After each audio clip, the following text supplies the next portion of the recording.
శ్రీ లలితా సహస్రనామ స్తోత్రంలోని 610వ నామం ప్రతిపన్ముఖ్య రాకాంత తిథిమండల పూజిత. మంత్రస్వరూపంలో శ్రీ ప్రతిపన్ముఖ్య రాకాంత తిథిమండల పూజిత అయి నమః. ఈ నామంలో అమ్మవారిని కాలస్వరూపంగా భావన చేస్తూ ఈ కాలమంతా అమ్మవారి స్వరూపం అని వసిన్యాది వాగ్దేవతలు కీర్తిస్తున్నారు. ఈ నామంలో ప్రతిపత్ అంటే పాడ్యమి, ముఖ్య అంటే మొదలుకొని, రాక అంటే పూర్ణిమ. ప్రతిపన్ముఖ్య రాక అంటే పాడ్యమి మొదలుకొని పూర్ణిమ వరకు కల తిథుల యందు మనం అర్చించవలసిన అమ్మవారి యొక్క స్వరూపాలను తెలియచేస్తున్నారు. వీరిని తిథి నిత్యా దేవతలు అని అంటారు. ఈ దేవతలు శ్రీ లలితా పరమేశ్వరిని శ్రీచక్రంలో తమ తమ స్థానాలలో ఉండి సేవించుకుంటూ ఉంటారు. వీరు కూడా అమ్మవారి యొక్క స్వరూపాలే కాబట్టి ఆయా తిథుల యందు వీరిని అర్చించడం ద్వారా మనం అమ్మవారి యొక్క అనుగ్రహాన్ని పొందగలం.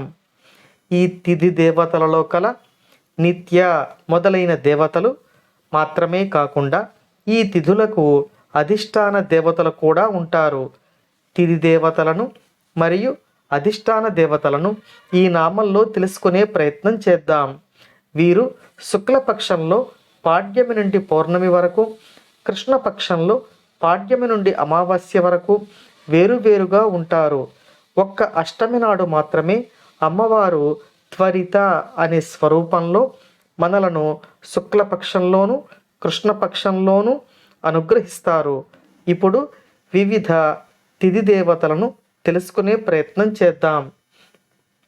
మొదటగా శుక్లపక్షంలో పాడ్యమి నాడు కామేశ్వరిగా, విదియ నాడు భగమాలినిగా, తదియ నాడు నిత్యక్లిన్నా స్వరూపంలో, చవితి నాడు భేరుండాదేవిగా, పంచమి నాడు పహ్నివాసినిగా, షష్ఠి నాడు మహావజ్రేశ్వరిగా, సప్తమి నాడు శివదూతి స్వరూపంగా, అష్టమి నాడు త్వరిత స్వరూపంలో, నవమి నాడు కులసుందరి స్వరూపంలో, దశమి నాడు నిత్యాదేవి స్వరూపంలో, ఏకాదశి నాడు నీలపతాక స్వరూపంలో, ద్వాదశి నాడు విజయ స్వరూపంలో, త్రయోదశి నాడు సర్వమంగళ రూపంలో, చతుర్దశి నాడు జ్వాలామాలిని దేవిగా, పూర్ణిమ నాడు చిత్రాదేవిగా సాధకులను అమ్మవారు అనుగ్రహిస్తారు.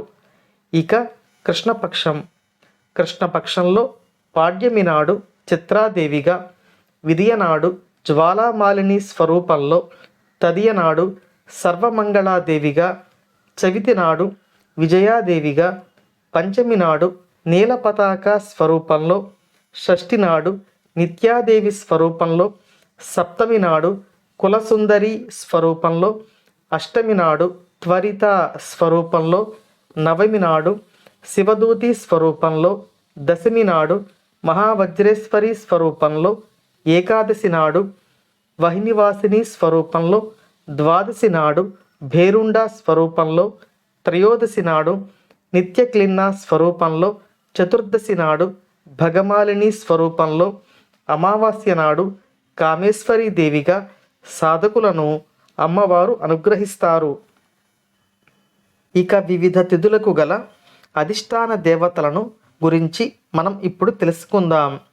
పాడ్యమి నాటికి అగ్నిదేవుడు, విదియ నాటికి అశ్విని దేవతలు, తదియ నాడు ఉమాదేవి, చవితి నాడు విఘ్నేశ్వరుడు, పంచమి నాడు నాగదేవతలు, షష్ఠి నాడు సుబ్రహ్మణ్య స్వామి, సప్తమి నాడు సూర్యుడు, అష్టమి నాడు సప్త మాతృకలు, నవమి నాడు దుర్గాదేవి, దశమి నాడు దిక్పాలకులు, ఏకాదశి నాడు కుబేరుడు, ద్వాదశి నాడు కేశవుడు, త్రయోదశి నాడు యముడు, చతుర్దశి నాడు శివుడు, పూర్ణిమ నాడు చంద్రుడు, అమావాస్య నాడు పితృదేవతలు మనలను అనుగ్రహిస్తారు.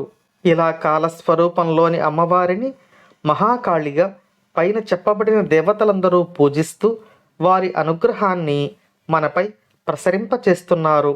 ఈ దేవతలంతా మనలను అనుగ్రహించాలని కోరుకుంటూ ఓం శ్రీమాత్రే నమః.